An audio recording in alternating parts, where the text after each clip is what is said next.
In 30 years of hosting, Steve Harvey had never done this. He stopped mid-sentence, lowered the microphone, and just stared. The studio went silent. No laughter, no buzzers, no music. Just silence. The cameras kept rolling, but something had shifted. This wasn't entertainment anymore. This was something else entirely. The father standing at the podium wasn't crying yet, but his voice was breaking. His son, barely 17, stood beside him with his hand on his dad's shoulder. And Steve Harvey, the man who had seen it all, who had made millions laugh, who had hosted thousands of families, was frozen in place. What happened next would be replayed millions of times. Shared across continents. Cried over in living rooms and hospital waiting rooms and late-night moments when people needed to remember that goodness still exists. But to understand why Steve did what he did, why he broke every rule in the producer's handbook, you have to go back to the beginning of that day. It was supposed to be just another taping. Just another episode of Family Feud. The Williams family had driven 6 hours to get to the studio. Marcus Williams, the father, had almost canceled 3 times. His wife Angela kept telling him they needed this. Their kids needed this. They needed something to look forward to, something to break the pattern of hospital visits and bad news and quiet dinners where nobody knew what to say anymore. Their son David had been sick for 2 years. Leukemia. The kind that doesn't respond to treatment the way doctors hope it will. The kind that makes you start planning for things you never wanted to plan for. But 3 months ago, against every prediction, David's numbers had started improving. The cancer was retreating. The doctors used the word remission for the first time. Marcus hadn't slept properly in 2 years, but the night they got that news, he slept 12 hours straight. When the Family Feud casting call came through a friend of a friend, Angela applied without telling Marcus. She knew he'd say no. He'd say they couldn't afford to take time off work, couldn't risk David's health, couldn't handle the disappointment if they didn't get picked. So she applied in secret, and when the acceptance email came, she cried in the bathroom for 20 minutes before telling anyone. Marcus said no at first. Of course he did. But then David, his 17-year-old son who had spent his 16th birthday in a hospital bed getting chemotherapy, looked at his father and said, "Dad, I want to do something normal. Just once. Please." So they drove 6 hours.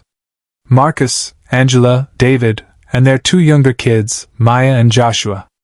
They sang in the car. They played the license plate game. They stopped at a diner that had a jukebox, and Maya made them all dance to an old Motown song in the parking lot. For 6 hours, they were just a family on a road trip. But what none of them knew was that this wouldn't be just another episode. Steve Harvey was about to do something he'd never done before, something that would change how he saw his own purpose. The Family Feud studio is bigger than it looks on TV. The lights are brighter, the audience louder, the energy more intense. When you're standing at that podium waiting for Steve Harvey to walk out, your heart pounds so hard you can hear it in your ears. The Williams family stood on their side of the stage. Marcus kept adjusting his collar. Angela squeezed his hand. David was smiling, actually smiling, in a way Marcus hadn't seen in 2 years. The other family, the Johnsons, were on the opposite side, laughing and high-fiving and doing that thing families do when they're trying to psych themselves up. Then Steve walked out, and the place erupted. Steve Harvey is a force. Not just a host, not just a comedian, a presence. He commands a room without trying.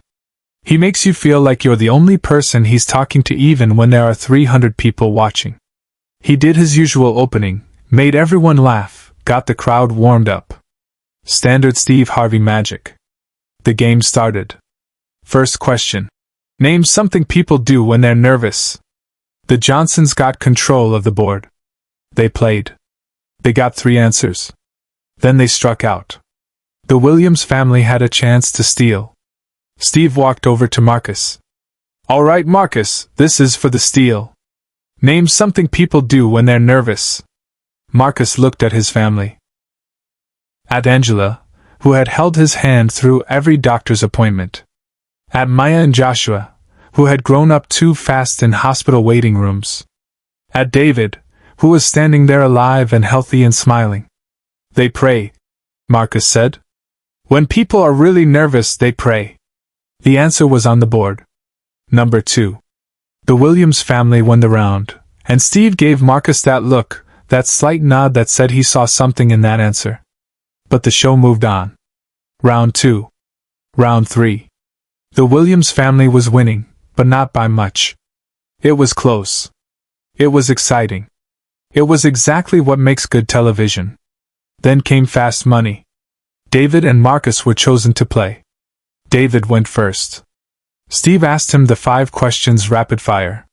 David answered quickly, confidently. He got 187 points. Solid, but they needed 200 to win. Marcus would have to get at least 13 points, which isn't hard in fast money, but the pressure was real. Marcus stepped up to the podium. Steve stood across from him with the cards. But before he asked the first question, Steve paused. He looked at Marcus, really looked at him, and something in Marcus's face made Steve hesitate. "You all right, man?" Steve asked off script. Marcus nodded. But his hands were shaking. Steve glanced at the producers, then back at Marcus. "Take your time. We got nowhere to be." Marcus took a breath. Steve asked the first question. Marcus answered. Second question. Marcus answered. They got through all 5 questions.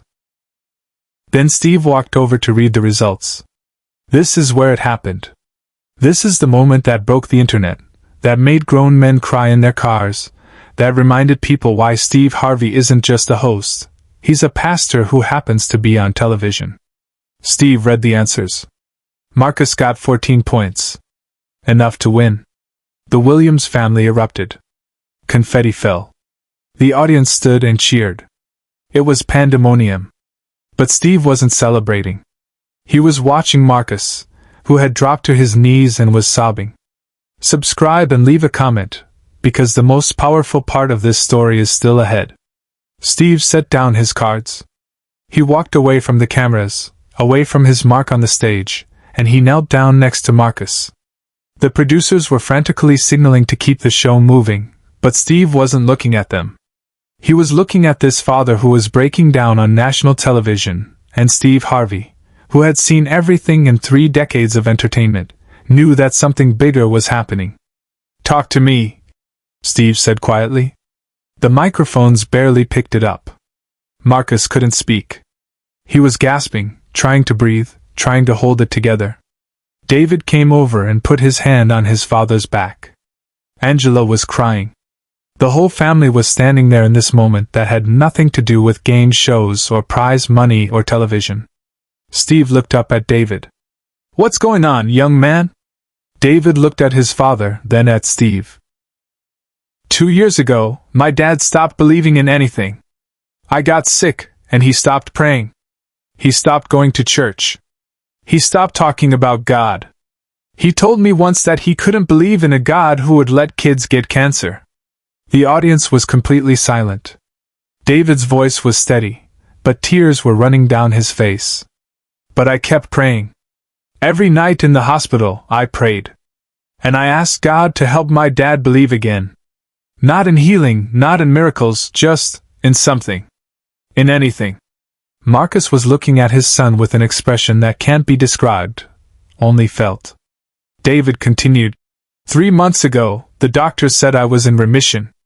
And that night, I woke up at like 2 a.m., and I heard my dad in the living room.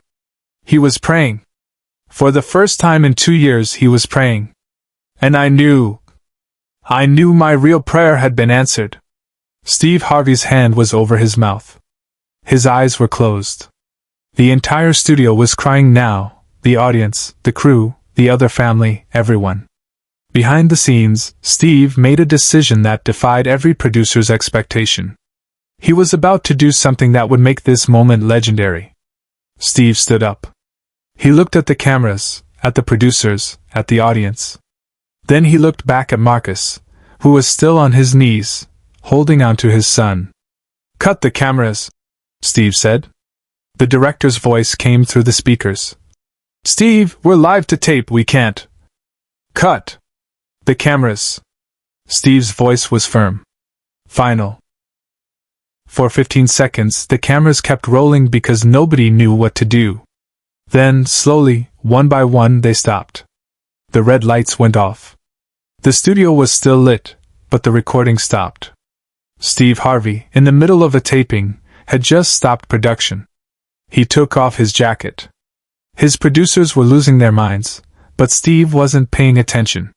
He walked over to Marcus and put his jacket around the man's shoulders. Then he knelt down again, and he did something nobody expected. He prayed. Right there, on the Family Feud stage, with 300 people watching, Steve Harvey started praying.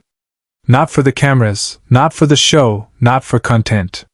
He prayed because a father had found his faith again through his son's illness, and that was more important than entertainment. Marcus grabbed Steve's hand. David put his hand on top of theirs. Then Angela, then Maya, then Joshua.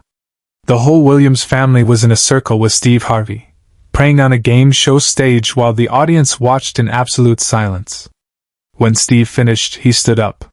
He looked at Marcus and said something that only they could hear. Marcus nodded. Then Steve turned to the audience. "I've been doing this for 30 years, Steve said.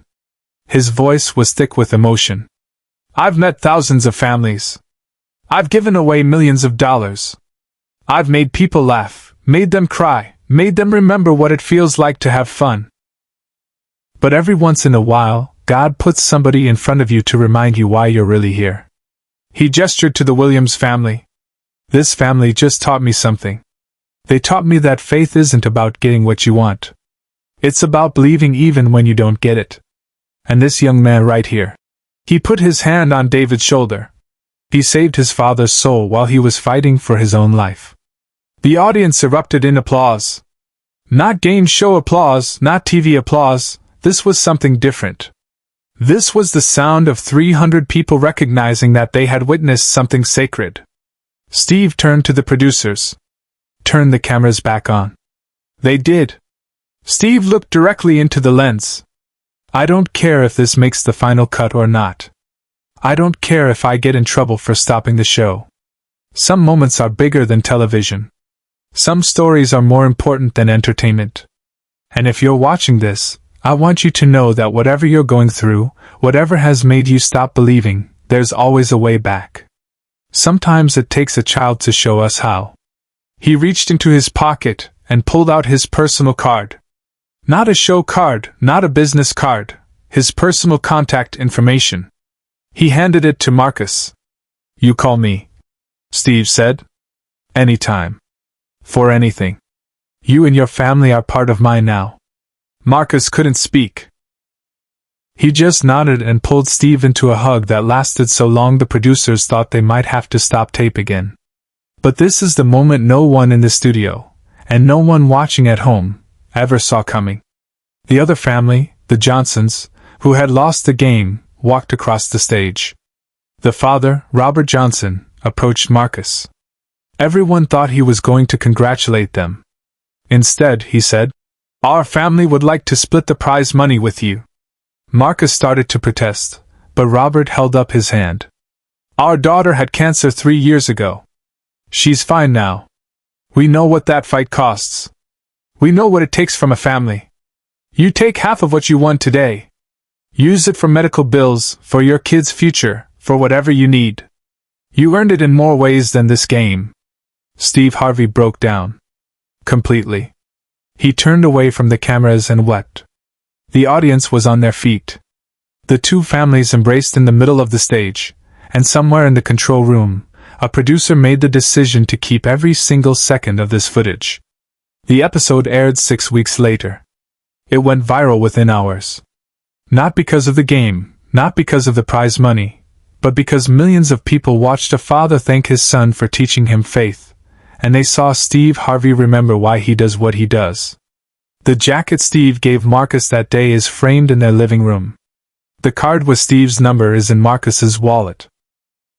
He's never called it, but he keeps it there because, as he told a reporter later, "It reminds me that even when I couldn't believe, somebody believed in me believing again." David is still in remission. He's in college now, studying to be a pediatric oncologist. He wants to help kids like himself. He wants to be for other families what the doctors were for his, and what his faith was for his father. Steve Harvey still hosts Family Feud. He still makes people laugh, still makes them cry, still gives away money and prizes and trips. But he says that day changed how he approaches the show. "I used to think my job was to entertain," he said in an interview. "Now I know my job is to pay attention. To see people. To know when a moment is bigger than the moment."